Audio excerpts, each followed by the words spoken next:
We're following a story out of a city council meeting where tempers flared when folks could not come up with an agreement on how to spend millions of dollars. Some had suggesting, again, funding for illegal migrants, as we've seen busloads arrive in the Windy City. But it comes after the city is facing a crime surge, especially after the Memorial Day weekend holiday. Our national correspondent Logan Raddick is joining us now live in Chicago. He's got details on this key vote and how residents are reacting. Logan, good morning. Emma, good morning. More than 10,000 illegal immigrants have arrived in Chicago since August, and yesterday Chicago City Council approved a measure to provide $51 million in funding for services for housing for these people. But the catch is that funding will expire by the end of June. Now, the vote by the City Council was 34 in favor and 13 against, and one of the leading opponents is Alderman Raymond Lopez, who doesn't believe the city should be prioritizing illegal aliens over citizens, but he's also pointing out that there are human concerns involved here. There's a human component nobody wants to look at or address, and that's where the greatest failure is, that you have babies literally sleeping on cement floors, mothers breastfeeding in bathroom stalls, people having sex underneath a police district desk, not to mention all of the health risks that are being thrown out there on the public and the officers and what everyone's taking home with them.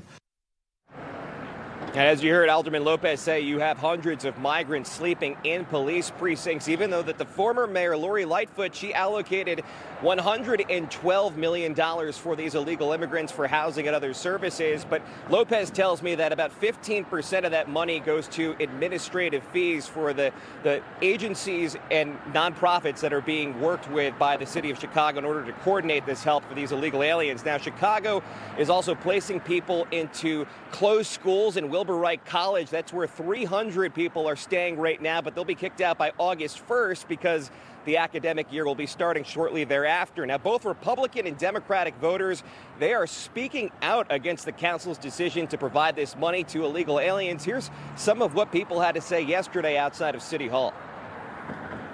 It's a surprise to hear that there's a surplus, because with all the pension obligations and the crying of poverty, that I'm surprised they can come up with even money for this, especially with all the thousands of homeless people and certainly homeless veterans in Chicago. So it's like a total misallocation of resources. I don't like you got these people up here, they sleeping in front of police stations. If you love them so much, bring them to your house. Right. Take them to the alderman's you got, are we saying that these people should be at the alderman's place? They need to be at every one of them aldermans that is going to vote for this. Every single alderman, they need to be in front of their house. The city is spending exorbitant amounts of money on these migrants when we're in communities that are in deep, deep crisis. The crime, the economics, the drug use. And so, but now suddenly we're going to make all these appropriations for migrants. We're spending $50 million. That's no more than a 1 to 2 month solution. They're going to be back come August for more money. And so our question is, we're with Alderman Lopez. Until you tell us where this money's coming from, until you tell us how this money's going to be spent, it shouldn't just be appropriated for some bureaucrat in City Hall to fritter away how they will. Now, Mayor Brandon Johnson insists that the city can balance helping these illegal immigrants and the residents of the city of Chicago. This is what Johnson said after that contentious city council meeting. The families who want to call the city of Chicago their home, regardless of how they got here, that Chicago is big enough to take care of the residents who have been here and make room for those who wish to call Chicago home. And during that city council meeting, residents were calling for that $51 million to be spent on reparations for the black community. And just 2 weeks into his tenure as mayor, Brandon Johnson is already facing calls to be recalled by the citizens of Chicago. Back to you.